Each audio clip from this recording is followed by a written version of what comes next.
meta de vida. Son tus promesas que me guían y firme estaré. Tengo esperanza en tu palabra. Eres mi roca y mi alma anclada está en la fe.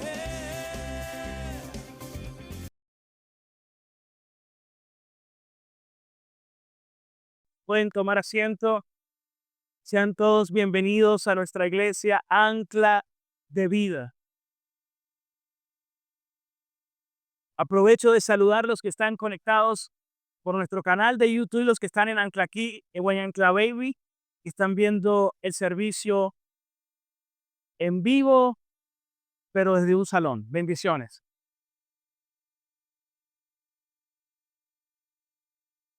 Muchos cristianos, oigan bien, muchos cristianos ignoran las riquezas espirituales que nosotros tenemos en Cristo. Lo repito una vez más. Muchos cristianos ignoran las riquezas espirituales que tenemos en Cristo. Y lamentablemente algunos viven como mendigos espiritualmente hablando. En vez de vivir como hijos de Dios, como ricos espiritualmente, están viviendo, permítame usar el término, como pordioseros espirituales. Hay una historia que escuché hace poco y estuve leyendo acerca de un millonario llamado William Randolph Hearst. William Randolph Hearst, a quien le ocurrió algo muy curioso y también bastante aleccionador. Él estaba leyendo un libro de arte, él le encantaba las obras de arte, y leyendo uno de esos libros, de repente se topó con una pieza que era una obra extremadamente valiosa. Y él dijo, yo quiero añadirla a mi colección. Contacta a un agente y le pide a ese agente que se encargue con dar con tal pieza. Le dijo, no escatimaremos recursos, todo lo que sea necesario para adquirir esa pieza, vamos a hacerlo. En otras palabras, no importa el precio, queremos comprarla. El agente comenzó a hacer una ardua e intensa búsqueda que le tomó varios meses. Y en esa búsqueda, el agente descubrió algo. Y era que la pieza estaba guardada en un almacén. Pero el almacén donde estaba guardada era el almacén del hombre que lo había contratado, de William Randolph Hearst. Es decir, que él ya tenía como posesión dicha pieza, solo que él no lo sabía. Ya había sido parte de su colección desde hace mucho tiempo. Pero, ¿por qué esta historia? Hermanos, amigos, porque este hombre anhelaba tener lo que ya tenía. Repito, él anhelaba tener lo que ya tenía, porque eso ya era posesión de él, pero él no lo sabía. Si ustedes me preguntan, creo que ese es un terrible mal. Cuando alguien es cristiano, pero que ignora las riquezas inescrutables que todos nosotros tenemos en Cristo Jesús. Hermanos, Dios no nos ha dejado desprovistos. Dios no nos ha dejado con manos vacías. El Señor es quien nos ha provisto con grandes riquezas espirituales, por el cual yo le ruego a Dios que sea el Señor dándonos el entendimiento y la comprensión para que podamos descubrir lo que ya tenemos en Cristo Jesús y vivir verdaderamente como hijos del Dios Altísimo y de una manera digna y que sea agradable a nuestro gran Señor. Aleluya. Gloria a Dios. Por eso reitero lo que dije al inicio. Creo que el problema es que muchos cristianos puede que sean herederos, pero que viven como pordioseros. Oro al Señor para que haya un cambio trascendental y radical en tu vida de fe. Quiero que me acompañen a leer Efesios capítulo 1 y vamos a leer desde el versículo 15 al versículo 23. La semana pasada el anciano José nos compartía desde el versículo 15 al 19. Hoy me corresponde culminar el capítulo 1. Creo que nos tomó como unas 7 semanas solo el primer capítulo. Pero para hacer un recuento y llevar el hilo conductor de la unidad del pensamiento del escritor, voy a leer desde el 15. Dice así: por esta causa también yo, ahí está hablando ¿quién? El apóstol Pablo, ¿verdad? Por esta causa también yo, Pablo, habiendo oído de la fe de ustedes en el Señor Jesús. ¿De la fe de quién? De los efesios. Por eso la carta es a los efesios. Y de su amor para con todos los santos, es decir, para la iglesia. No ceso, no dejo de dar gracias por ustedes. Es decir, Pablo oraba y daba gracias, haciendo memoria de ustedes siempre en mis oraciones. Es decir, cuán importante es la oración los unos por los otros, por toda la iglesia. Y dice, para que el Dios de nuestro Señor Jesucristo, el Padre de gloria, les dé sabiduría y dé revelación en el conocimiento de Él. ¿De qué forma? Dice, alumbrando los ojos del entendimiento espiritual, para que sepan, para que conozcan. A ver, necesitamos saber, necesitamos conocer, no solamente tener, como el millonario que él tenía, pero no sabía. No solamente tenemos que tener, también tenemos que saber, conocer, para que sepan cuál es la esperanza a aquel que los ha llamado y cuáles son las riquezas. Mire todo lo que habla este capítulo de las riquezas espirituales que tenemos los creyentes en Cristo, de la gloria de su herencia en los santos. Versículo 19. Y cuál la supereminente grandeza de su poder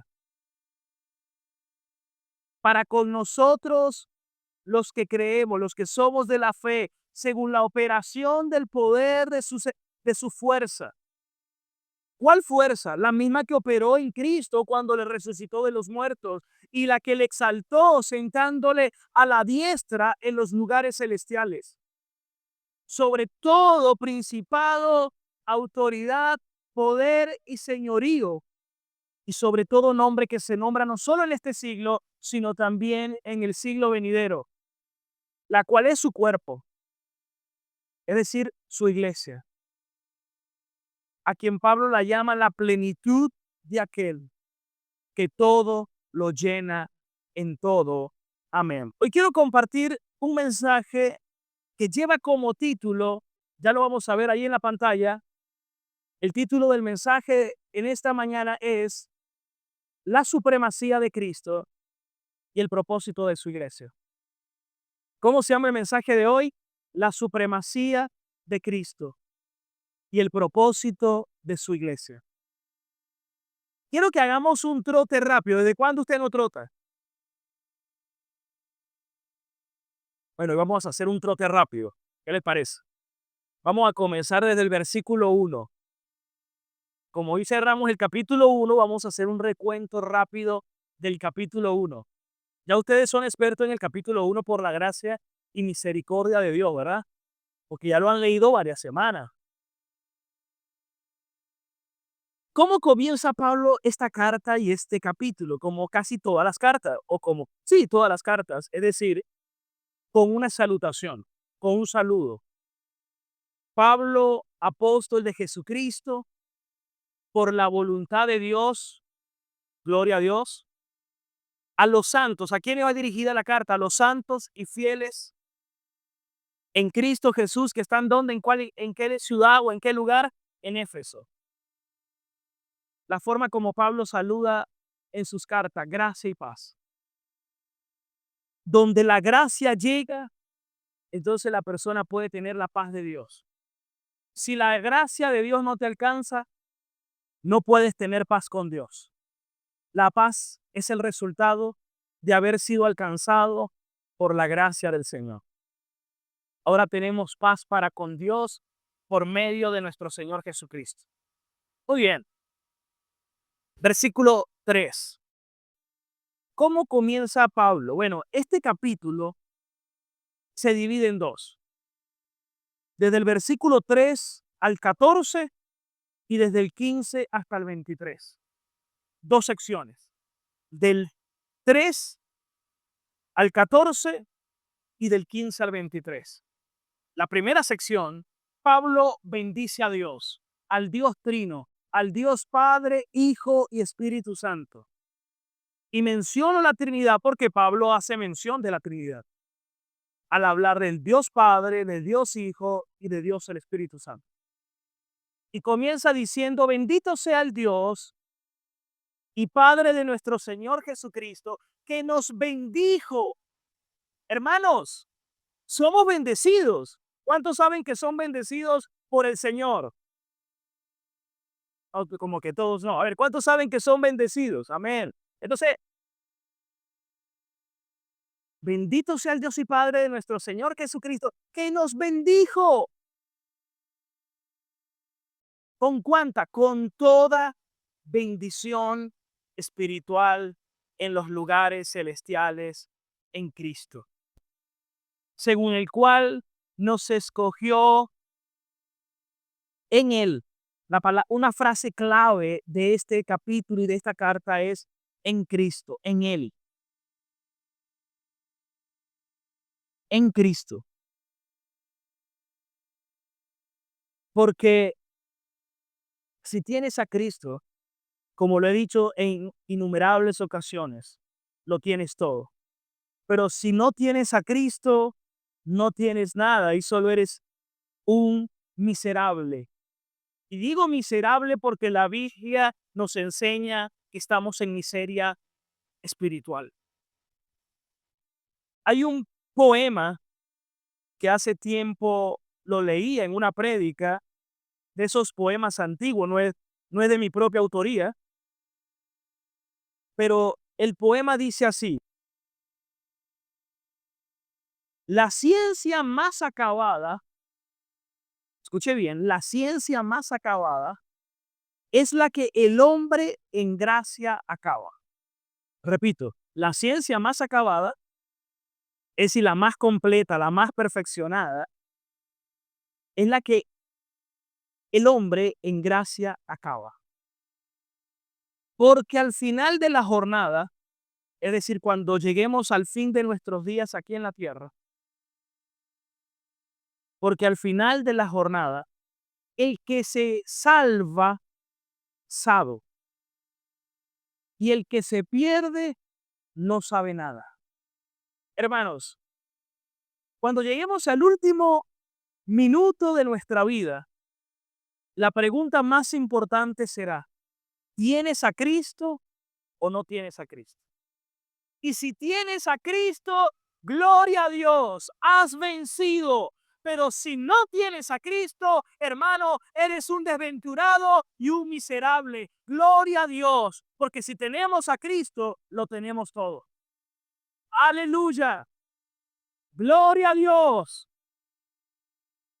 ¿De qué le sirve al hombre tener títulos, tener todo el conocimiento y no tenerlo a él? Recuerden que el principio de la sabiduría es el temor de Jehová. Por eso la ciencia más acabada es la que acaba en la gracia, cuando la persona es alcanzada por la gracia de Dios. Porque al final de la jornada, el que se salva sabe lo que tenía que saber, pero el que se perdió no sabe absolutamente nada.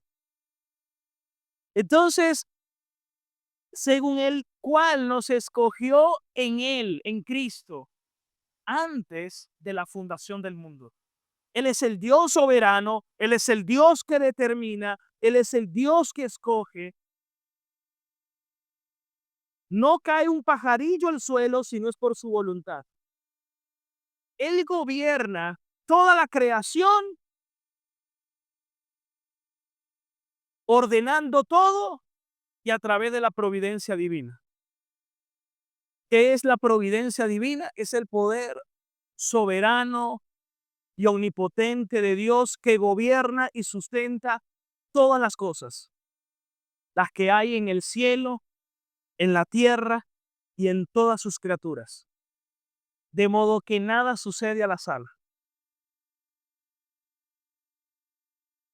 sino que todo sucede por su consejo eterno y por su voluntad paternal. ¿Cuáles cosas? Vida y muerte, salud y enfermedad, riqueza y pobreza, lluvia y sequía. Todo, absolutamente todo, está bajo el gobierno soberano de Dios.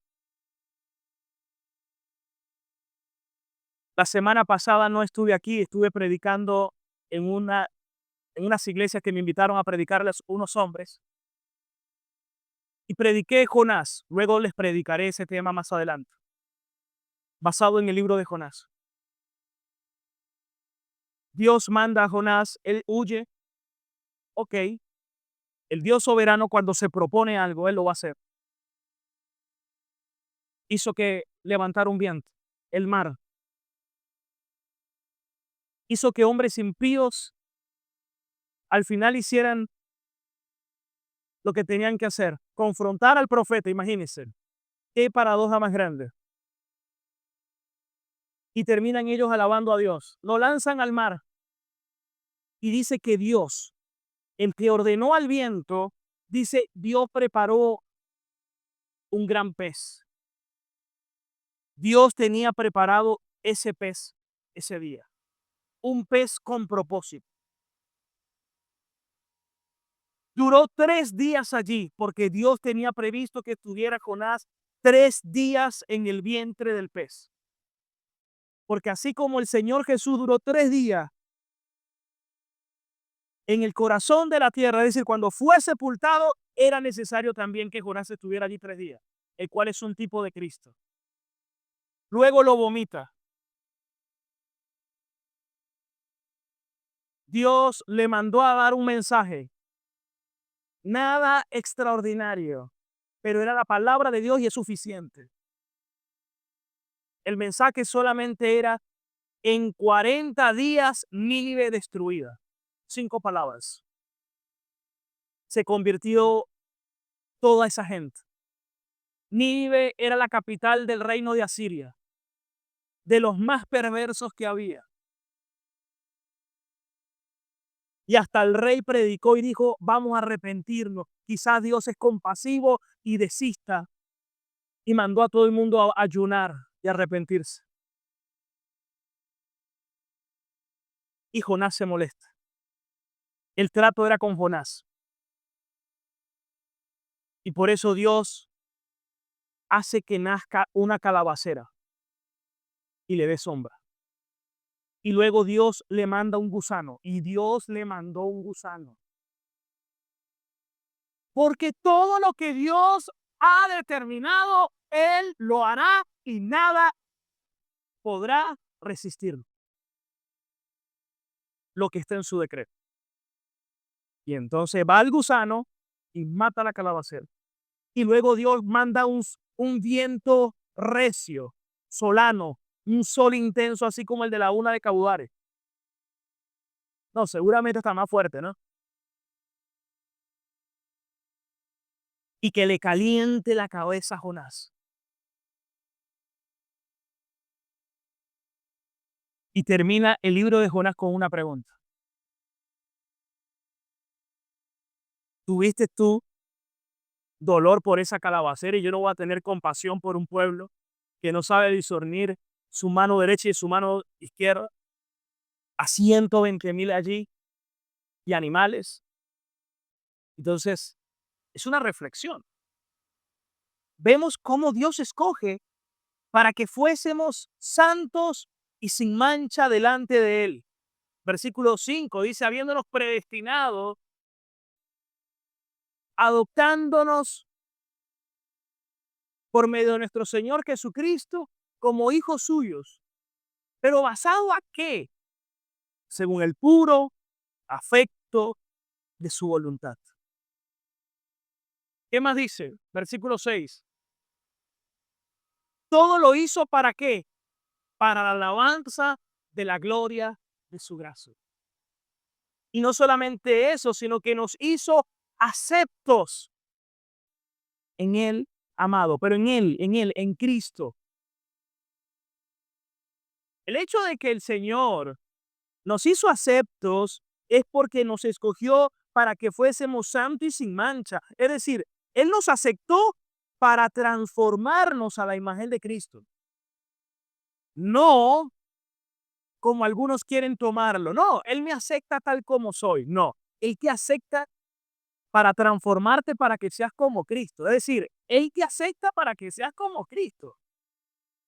Porque la gracia que te salva también te santifica. Porque solamente en Cristo está la complacencia de Dios. Él es mi Hijo amado en el cual tengo complacencia. Así dijo cuando se abrieron los cielos, descendió el Espíritu Santo sobre él. Este es mi Hijo amado en el cual tengo complacencia. Versículo 7. Y eso es qué maravilloso. Y dice luego, en quien tenemos redención por su sangre. La palabra redención es exagorazo en griego. Fuimos rescatados, sacados de la esclavitud. Y dice, redimidos, rescatados por su sangre. Pero qué riqueza tan grande el recibir perdón de pecados. Que ya la culpa fue quitada de nosotros. Hermanos, no hay pecado tan pequeño que no deba ser confesado. Pero no hay pecado tan grande que no pueda ser perdonado. Él es un Dios que es grande en misericordia y verdad. Y hoy hay una invitación general para todos. Hay un llamamiento general. Vengan a Cristo. Porque todo el que venga a Él no le echará fuera. A lo de corazón quebrantado y contrito, el Señor no menospreciará. Hay un llamado general. Hay un llamado externo. Pero el Espíritu Santo va a convencer. Y ese es el llamamiento interno y eficaz. Y todo aquel que venga a Él no le echa fuera. Hermanos, qué importante es entender el perdón de pecados. Pero hay que valorarlo. Ayer tuvimos en mi hogar una reunión familiar mi esposa y mis 2 hijos y yo, y vamos a orar, vamos a estudiar la palabra y vamos a arrepentirnos de los pecados. Yo tengo que arrepentirme por esto y esto y esto. Luego mi esposa dijo también. Luego le tocó el turno a Abdías. Jeremías todavía no dice nada. Pero Abdías dijo, soy consciente de que todos somos pecadores.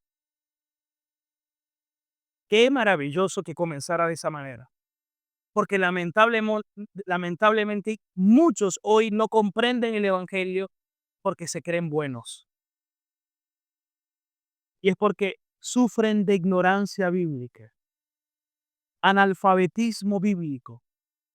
Porque la Biblia nos deja claro que todos somos pecadores. Romanos 3:10, Salmo 14, no hay ni uno justo, no hay ni uno bueno, no hay quien busque a Dios. Todos se desviaron, todos se hicieron inútiles. Un día Jesús dijo, pidan y se les dará.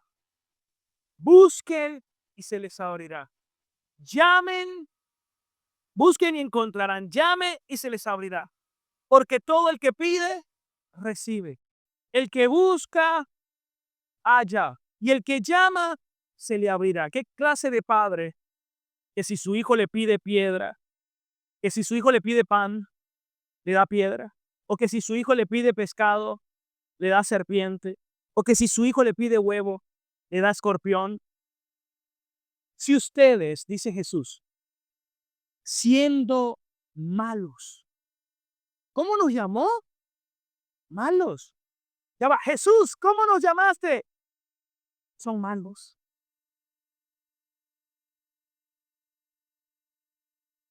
Si ustedes siendo malos saben dar buenas dádivas a vuestros hijos, ¿cuánto más nuestro Padre Celestial? Un día se le acercó un joven rico presuntuoso.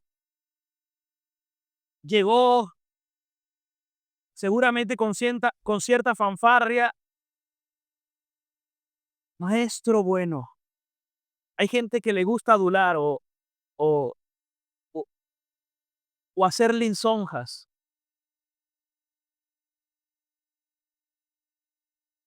Le gusta ganarse el afecto con palabrerías. Nosotros decimos chupar media.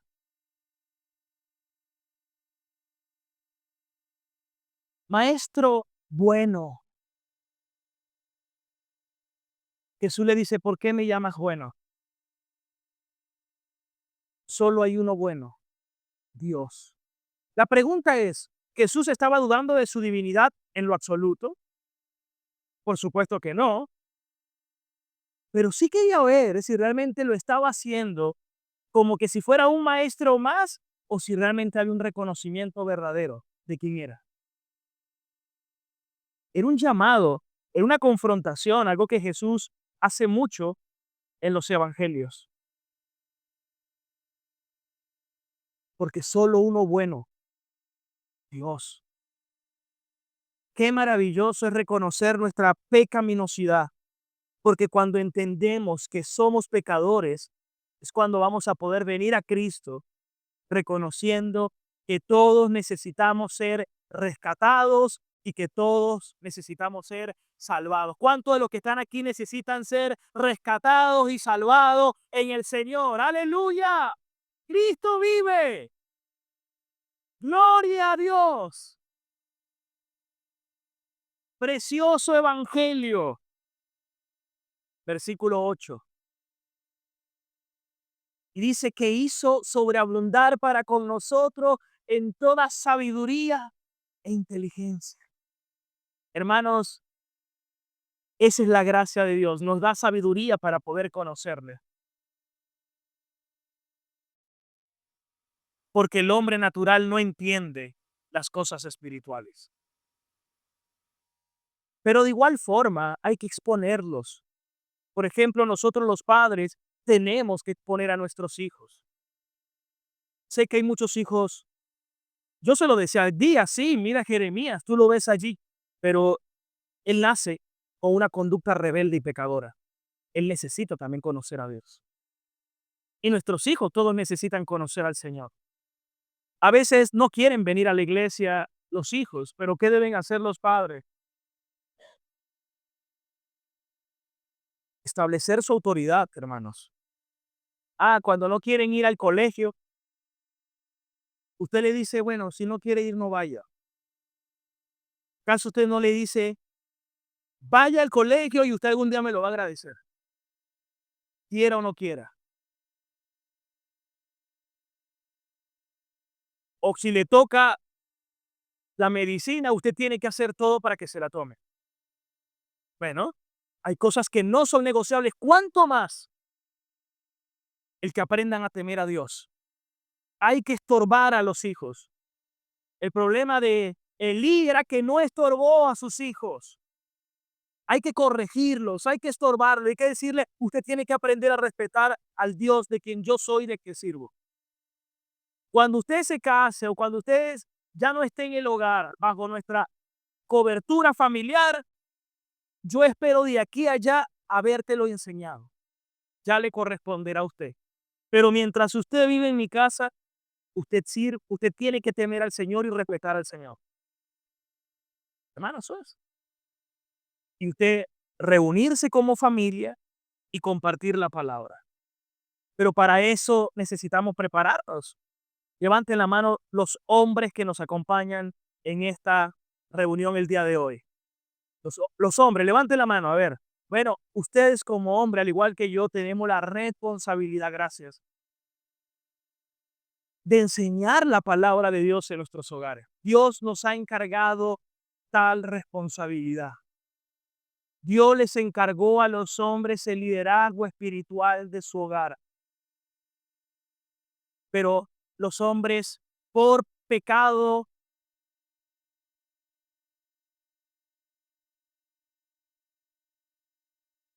antropológicamente hablando, y por cultura, el hombre se retrae. Y el hombre ha abdicado, ha renunciado a su responsabilidad. Hermano, no podemos claudicar. Tenemos la responsabilidad en el Señor de asumirla. Tenemos que arrepentirnos. Pero los hombres tienen que capacitarse. En una iglesia, los que deben ir delante son los hombres en cuanto a responsabilidades. Pero a veces convocamos, ¿y qué creen ustedes que vienen más, mujeres o hombres?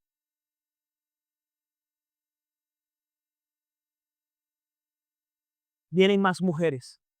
Bueno, pastor, es que demográficamente hay más mujeres que hombres. Sí, pero no usemos eso como excusa. Oro para que se levanten hombres temerosos de Dios y que asuman su liderazgo en el Señor. Que lo puedan ejercer fielmente.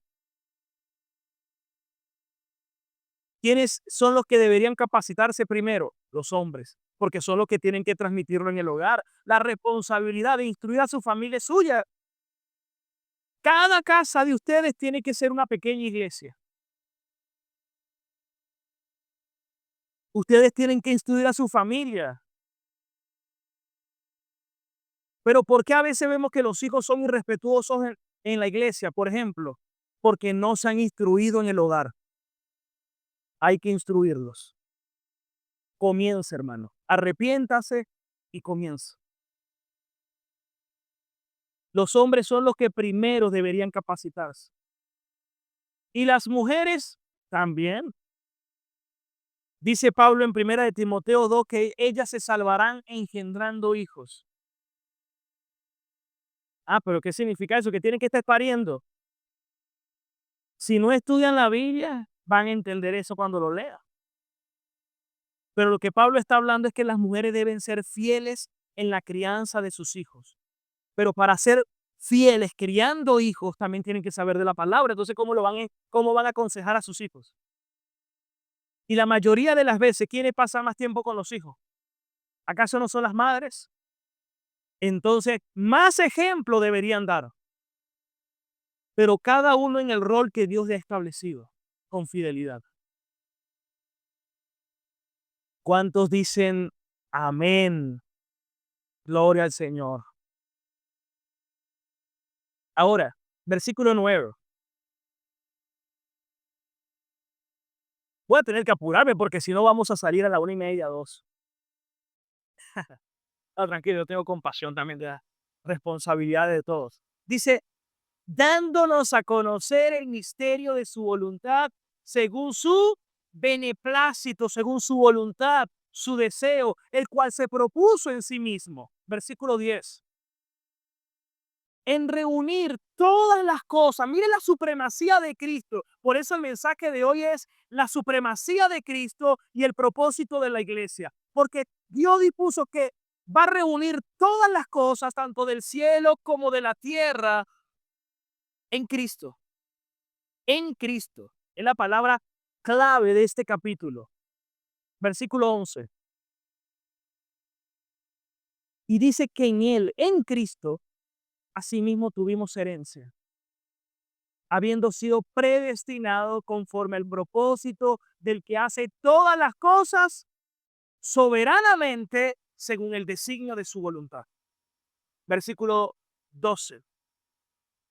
A fin de que seamos todos para la alabanza de la gloria de su gracia. ¿A quiénes?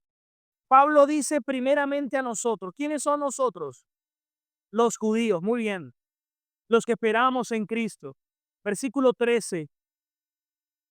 En él también ustedes. ¿Quiénes son ustedes? Los gentiles, muy bien. Habiendo oído la palabra de verdad, el evangelio de su salvación, y habiendo creído en él, ¿qué fuimos nosotros? Sellados por el Espíritu Santo. Los ganaderos, ¿qué hacen con su ganado? Le ponen un ¿qué?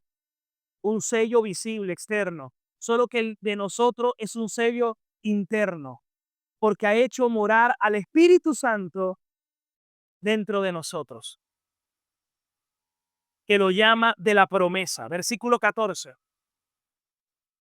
Que son la garantía, las arras de nuestra herencia, hasta la redención de la posesión adquirida, y todo para la alabanza de su gloria. Es decir, somos la porción de Jehová, somos el pueblo escogido de Dios. En el Antiguo Testamento era Israel étnicamente hablando. En el Nuevo Testamento, en el Nuevo Pacto, la palabra testamento es pacto. Cuando usted ve la Biblia, Antiguo Testamento, Nuevo Testamento es Antiguo Pacto, Nuevo Pacto. Y en el Nuevo Pacto, la Israel de Dios es la iglesia, conformada por el remanente judío que se salvó en el Antiguo Testamento, los judíos que están en Cristo y los gentiles que fuimos incluidos en Cristo. Ahora somos el pueblo de Dios. Un solo pueblo, un solo pastor. Y todo para la alabanza de su gloria. Amén. Bueno, del aplauso que quiera dar el Señor. Gloria a Dios. Versículo 15. Por esta causa. Ahora viene la segunda parte. Todo eso fue la primera parte. Entonces Pablo luego dice, debido a todo eso, por esta causa, por esta razón, también yo, Pablo, habiendo oído de tu fe en el Señor Jesús. Yo te quiero hacer una pregunta práctica en esta mañana. ¿Tu fe es oída? ¿Será que la gente ha escuchado de tu fe? ¿Hay personas a quien le predicas el evangelio? ¿Qué tal tus vecinos, tus compañeros de trabajo, tus amigos? ¿Saben que eres cristiano? ¿Han oído de tu fe?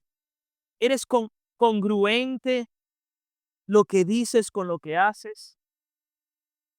¿O eres cristiano a la secreta?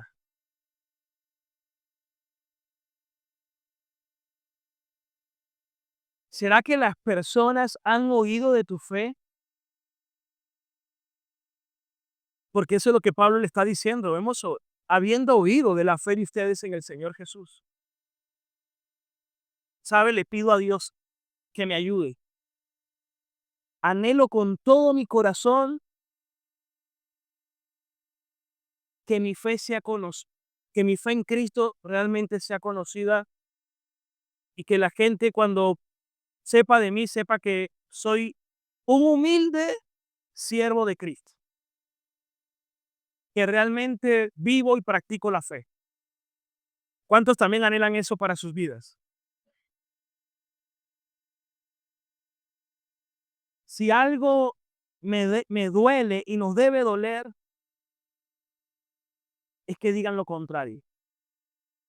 Que seas conocido porque invitas a otro, vamos a compartir la palabra, te invito a un grupo, te invito a la iglesia. Y no que algunos sean conocidos como te invito a comprarnos una cajita. Que Dios nos ayude en su infinita gracia y misericordia. Amén, hermanos. Y de vuestro amor para con todos los santos. Escuchen esto. Yo sé que en la iglesia usted puede tener amigos, pero los que están en Cristo son sus hermanos. Y dice que el amor debe ser para todos los hermanos. Usted puede tener amigos, pero el amor debe ser para todos los hermanos. Y si un hermano necesita de usted, que usted puede estar presto en amor. Y Pablo está orando por ellos. ¿Sabe qué significa eso? Que nosotros deberíamos orar los unos por los otros. Que todos deberíamos orar por nuestra iglesia. Yo le quiero hacer esa pregunta. En su vida devocional, ¿usted ora por la iglesia, por los hermanos, por la congregación? ¿Será que usted ora por nosotros? Yo estoy comprometido en orar por usted, pero yo espero que también usted esté comprometido en orar por mí y en orar por los demás hermanos, porque necesitamos la oración los unos por los otros. ¿Cuántos dicen amén? ¿Qué va a hacer entonces cuando ore? ¿Orar por quiénes? Por los santos, ¿verdad? Sigamos leyendo, versículo 16. Y no dejo de dar gracias por ustedes, haciendo memoria de ustedes en mis oraciones. Versículo 17. ¿Para qué? ¿Qué oraba Pablo? Oro para que el Dios de nuestro Señor Jesucristo les dé espíritu de sabiduría y de revelación en el conocimiento de Él. Hermanos, en manuscritos antiguos incluso se habla de que ese espíritu es con E mayúscula, refiriéndose al Espíritu Santo. Y ahí vemos en el mismo versículo las tres personas de la Trinidad. Pero también pasa con el tema de las traducciones. Sin embargo, Pablo ora para que Dios nos llene de sabiduría y de revelación espiritual en Dios. Y eso mismo lo ora en Colosenses 1:9. Vamos a Colosenses 1:9 y quiero que vean esa oración. Por lo cual también nosotros, desde el día que los oímos, no cesamos de orar por ustedes y de pedir de que sean llenos del conocimiento de su voluntad con toda sabiduría e inteligencia espiritual. ¿Qué oraba Pablo por ello? Que sean llenos del conocimiento de Dios con toda sabiduría e inteligencia espiritual. ¿Cuántos oran por eso? Si oran por eso, o cuando oran lo que hacen es sacar la lista de supermercado. Ay, perdón. Señor, que pague la luz, que pague el agua, transporte, la comida. Y eso es toda nuestra oración. Hermanos, no podemos vivir como mendigos espiritualmente. No seamos como este millonario William Randolph Hearst que anhelaba lo que ya tenía.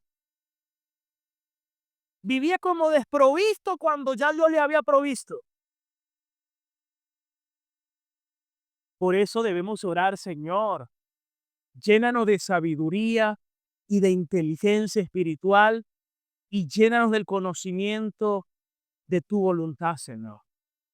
Hermano, esa es una tremenda oración. Todos deberíamos orar de esa manera. Es decir, orar con la palabra de Dios, porque si no puede que lo que tú estés pidiendo sea antibíblico. Alguien me preguntaba en estos días, pastor, ¿será que lo que yo le estoy pidiendo a Dios es antibíblico? Porque Dios no me oye. Bueno, dígame qué es lo que le está pidiendo. Cuando me lo dijo, es antibíblico. Y puede que a veces pidamos y pidamos y no pedimos bien. Y Santiago corrige eso. No reciben porque no piden. Y cuando piden, piden mal.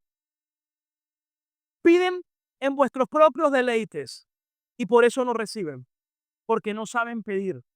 Por eso Romanos habla de que el Espíritu Santo es el que nos ayuda a pedir como conviene. Necesitamos la ayuda del Espíritu Santo y de la palabra para que aprendamos a pedir bíblicamente. Porque te voy a decir algo en este momento que tal vez te puede fragmentar la cabeza. Como decimos nosotros, te puede explotar las cotufas. Lo bueno es bueno y lo malo es malo. La Biblia dice que no puedes llamar a lo bueno malo, ni a lo malo lo debes llamar bueno. Estamos claros en eso. Pero también la Biblia nos enseña que Dios puede en su soberanía ordenar y permitir el mal para buenos propósitos. Hermanos, si el Dios soberano permite el mal, es porque hay un bien mayor. Y si no fuese así, entonces no tendría sentido una de las promesas más grandes y sublimes de toda la Biblia. Romanos 8:28, que para los que amamos a Dios, todas las cosas nos ayudan para bien. No estoy diciendo que lo malo sea bueno. Lo que estoy diciendo tampoco es que lo malo sea bueno en sí mismo. Me está pasando esto malo, pero eso es bueno. No necesariamente. Lo que estoy diciendo es que Dios sí usa en los cristianos, en los que son llamados conforme a su propósito eterno, lo malo para cosas buenas. Pongo un ejemplo. Un cáncer es malo, pero Dios puede usar un cáncer para propósitos buenos, para la alabanza y la gloria de su nombre y para nuestro crecimiento espiritual, hermanos, inclusive. Dios es soberano y Dios siempre tiene todo el control y toda la gloria y la honra sea solo para Él. Gloria a Dios. ¿Cuántos no llegaron a conocer a Dios en una situación difícil? Amén, hermanos. Entonces, ¿por qué el Dios bueno, infinito y eterno, soberanamente permitió el mal? Por un bien mayor. ¿Lo entiendo completamente? No, pero no necesito entenderlo. Solo necesito creerlo y descansar en su bondad infinita y amarlo eternamente y decir, Señor, tus caminos son más grandes, son más altos, son perfectos. Ese es nuestro buen Dios. Por eso, dele gloria a Dios por todas las cosas. Y la Biblia nos los manda. Dice que debemos dar gracias a Dios por todo. Porque esa es la voluntad de Dios para con nosotros en Cristo Jesús. Por todo. Y Dios destruye nuestros ídolos. A veces nosotros, no, Señor, no me quites eso. Bueno, si lo quites porque te ama. Porque a veces tenemos ídolos solapados en el corazón. Ídolos. Alguien me dice en esto ya, pastor, mire, pinté el carro y justo lo pinté, me lo rayan ahora. Y yo cuidando el carro y me lo vuelven a rayar ahora. Hermanos, no estoy diciendo que Dios sea que te está mandando a rayar el carro, ¿no? En lo absoluto. Pero en la providencia divina, lo que Dios en su soberanía ordena y permite es para sus propósitos. Y deberíamos aprender de todas las cosas porque sé que todas esas cosas a nosotros nos afectan. Porque en el corazón no nos damos cuenta, pero tenemos apegos, tenemos ídolos.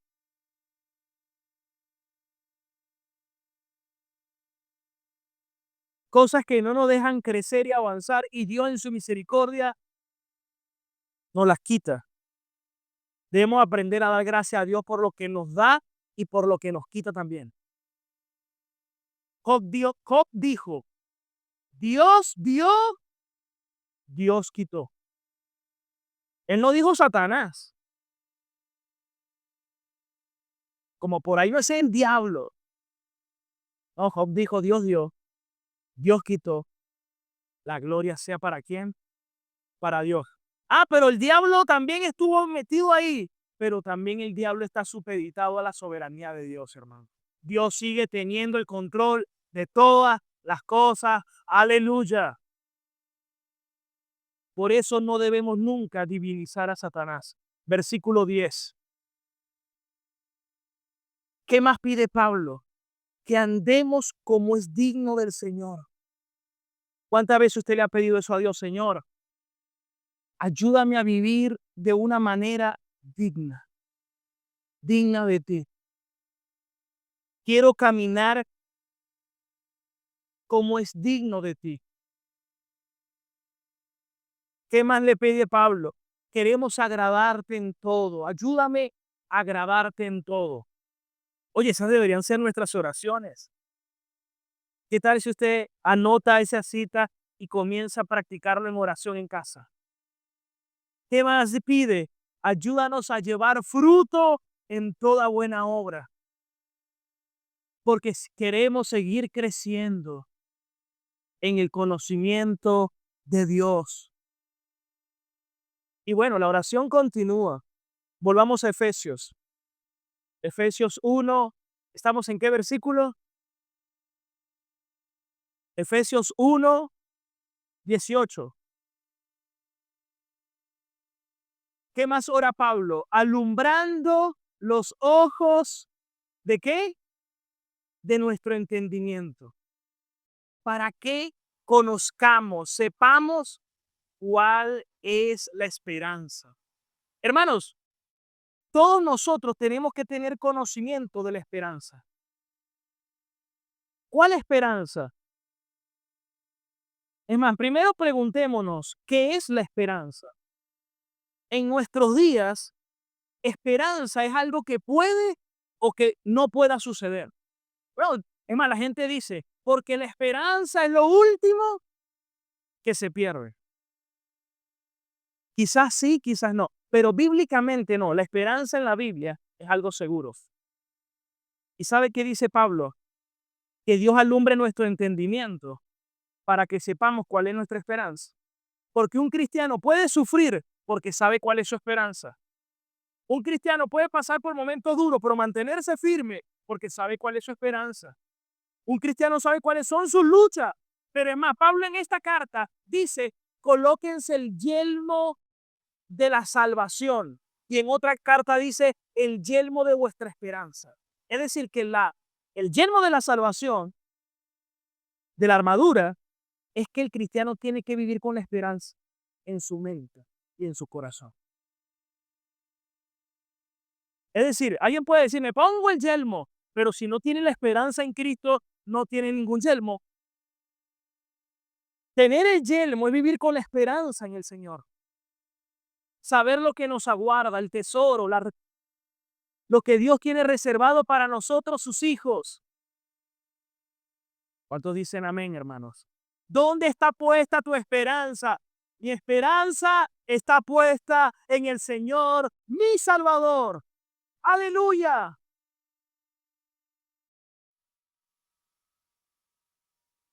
Pero no solamente la esperanza que viene cuando el Señor se manifiesta en gloria y seamos transformados con Él. También dice, entendamos las riquezas que tenemos de nuestra herencia. Lo que les estoy hablando hoy, que sepamos qué es lo que tenemos en nuestro almacén espiritual. Que no nos pase como el millonario, que lo tenía y no sabía. Versículo 19. Y que entendamos la supereminente grandeza de su poder para con nosotros lo que creemos, según su poder. ¿Cuál poder? Versículo 20. El mismo poder que operó en Cristo resucitándole. Hermano, nosotros no estamos desprovistos. El Señor nos ha dado el poder transformador del Espíritu Santo que habita en mí. Lo que el Señor se ha propuesto es seguro. Él dijo, el que comenzó la buena obra en ustedes la va a terminar. Lo que el Señor se ha propuesto hacer lo va a culminar y nadie podrá impedírselo. Él es el Dios soberano. Él es el Dios todopoderoso. Él es el Dios glorioso. ¿Quién podrá impedir lo que su brazo se ha propuesto?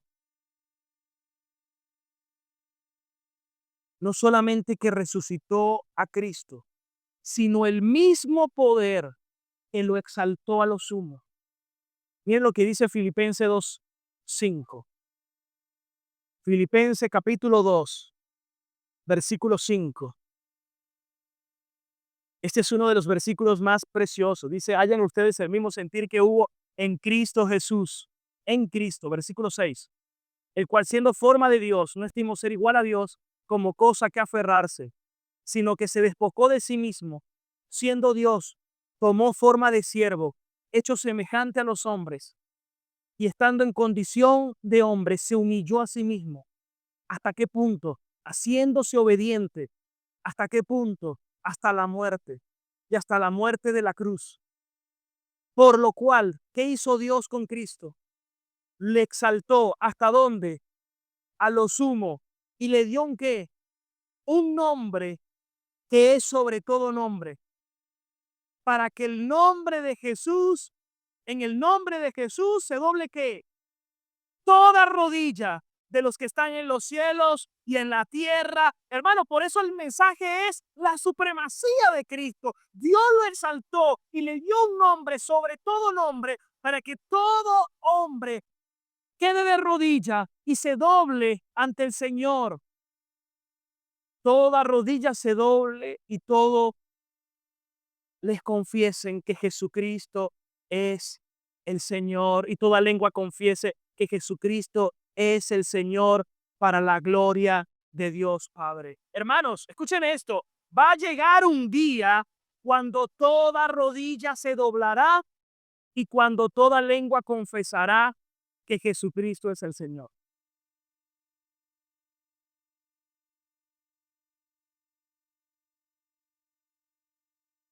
Ahora, ¿cómo será eso? Bueno, viene un juicio, el juicio final. Por ahí un niño llorando, ¿no? Hay un juicio final. Todos compareceremos ante Él. Gloria a Dios que lo que estamos justificados en Cristo. Pero ¿qué pasó con los enemigos de Dios y con los impíos? Bueno, en el juicio también no les quedará otra cosa que caer de rodillas y confesar que Jesucristo es el Señor. Y una vez suceda eso, también ellos irán a su destino final porque serán arrojados al lago que arde con fuego y azufre, que es la muerte segunda, como dice Apocalipsis, donde estará Satanás, el diablo, la serpiente antigua, el dragón, estará el anticristo, la bestia, el falso profeta y todos los ángeles caídos por la eternidad. Pero llegará el día que toda rodilla se doblará y toda lengua confesará que Jesucristo es el Señor. Hermano, ese es nuestro Dios. Salmo 111. Este era uno de los versículos más difíciles del Antiguo Testamento para los judíos. Jehová dijo a mi Señor. Es más, mire cómo lo dice la NBI, la Nueva Versión Internacional. Dijo el Señor a mi Señor. Los judíos se preguntaban, ¿cómo es eso que el Señor le dijo a mi Señor? El Señor a mi Señor, Dios Padre a Dios Hijo. Siéntate a mi derecha. ¿Quién está a la diestra de Dios Padre? Dios Hijo. Siéntate a mi diestra hasta que ponga a tus, ¿qué? Enemigos. ¿Cómo los va a poner el Señor? Como estrado de sus pies.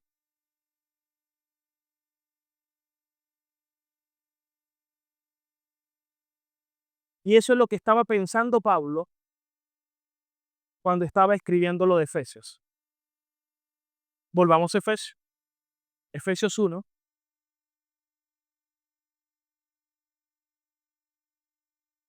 Versículo 20, creo que estábamos en el 20, ¿no? Y sentándole a su diestra en los lugares celestiales, poniéndolo por encima de ¿qué? Versículo 21, sobre todo principado, autoridad, poder, señorío, sobre todo nombre que se nombra, no solo en este siglo, sino también en el siglo venidero. Versículo 22. Y sometió todas las cosas bajo su ¿qué? Bajo sus pies. Hermano, estamos hablando de la supremacía de Cristo. Nuestro Dios supremo.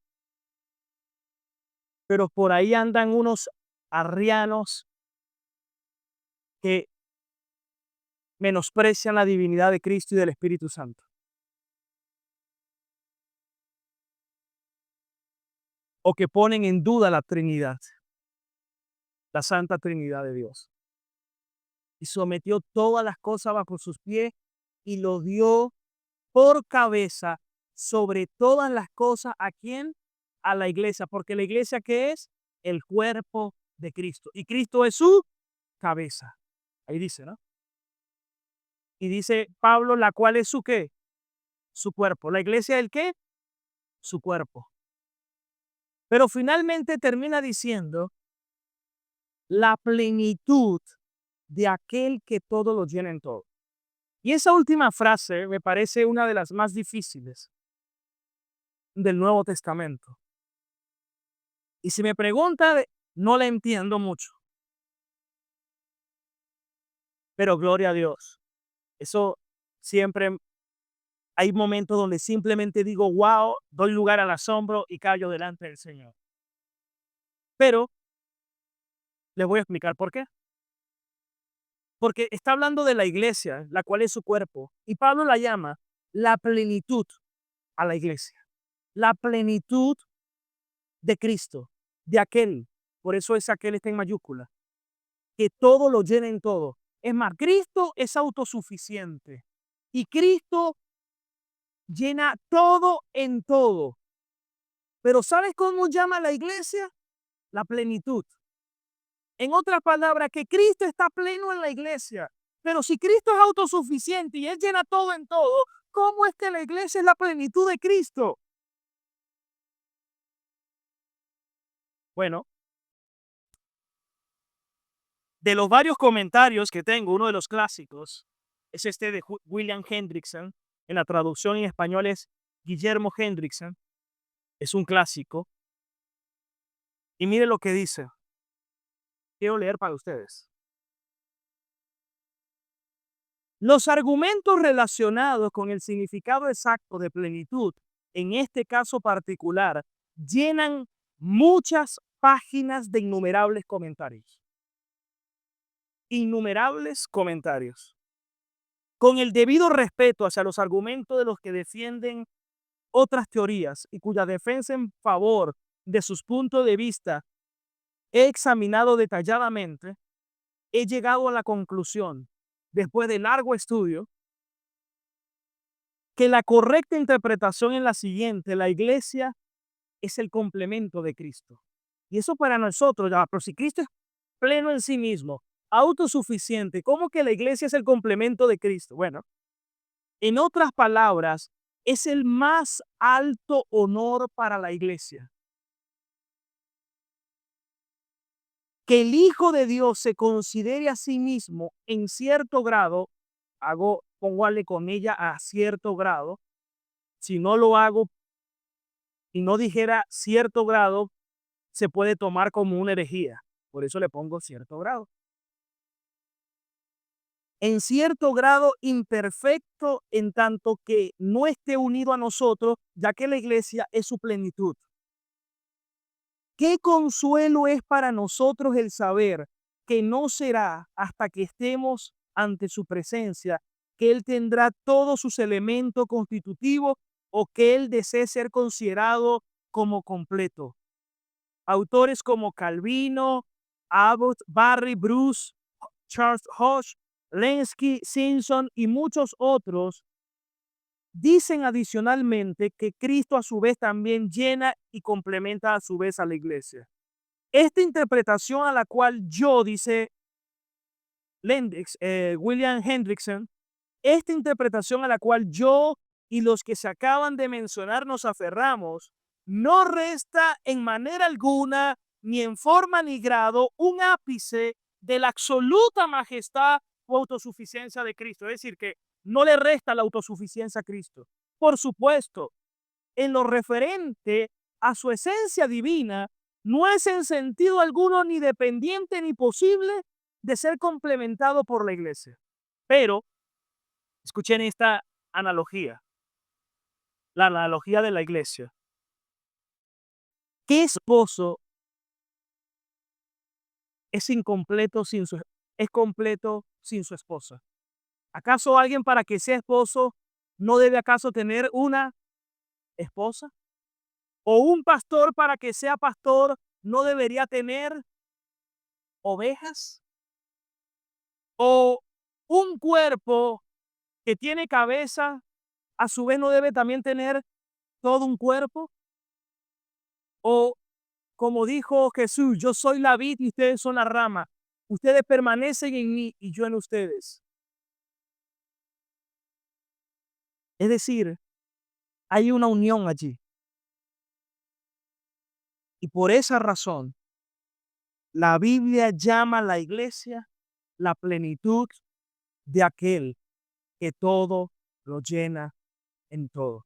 Hermanos, qué privilegio tan grande es que la iglesia es la esposa de nuestro Señor Jesucristo. Qué privilegio tan grande que pertenezcamos y seamos miembros de una iglesia, de la iglesia de Cristo, que es una sola.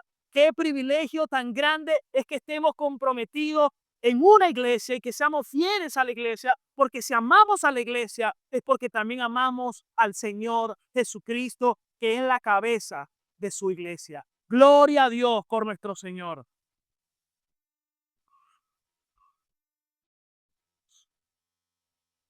Finalizo con esto. Creo que necesitamos conocer estas riquezas. ¿Qué tal si hoy le pides a Dios?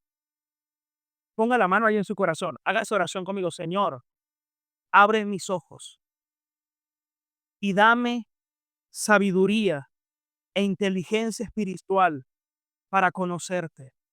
Alumbra mis ojos espirituales y que yo pueda conocerte, porque quiero ser lleno del conocimiento de Dios y quiero ser lleno del conocimiento de tu voluntad.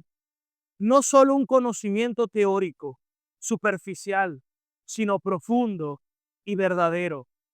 Quiero ser conocido por ti y quiero conocerte, porque en aquel día tú le dirás a otros, nunca te conocí, pero yo sí quiero conocerte y ser conocido por ti.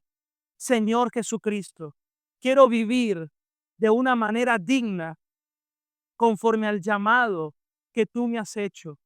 Quiero dar fruto en todo tiempo y quiero vivir agradándote en todo, conforme al poder supereminente, con tu fuerza, la misma fuerza, el mismo poder con que resucitaste a Cristo, el mismo poder con cual exaltaste a tu diestra, colocando a todos sus enemigos como estrado de sus pies. Señor, porque hoy entiendo que tú eres la cabeza no solo del universo, sino de la iglesia. Y que la iglesia es la plenitud de Cristo. Porque llegará el día donde la iglesia se casará con el esposo en las bodas del Cordero y estaremos completos y plenos, unidos por toda la eternidad. Gracias, Señor. A ti sea la gloria y la honra por los siglos de los siglos. Amén y amén. Aleluya. Vamos a estar de pie, hermano. De vida, son tus promesas que me guían y firme estaré. Tengo esperanza en tu palabra.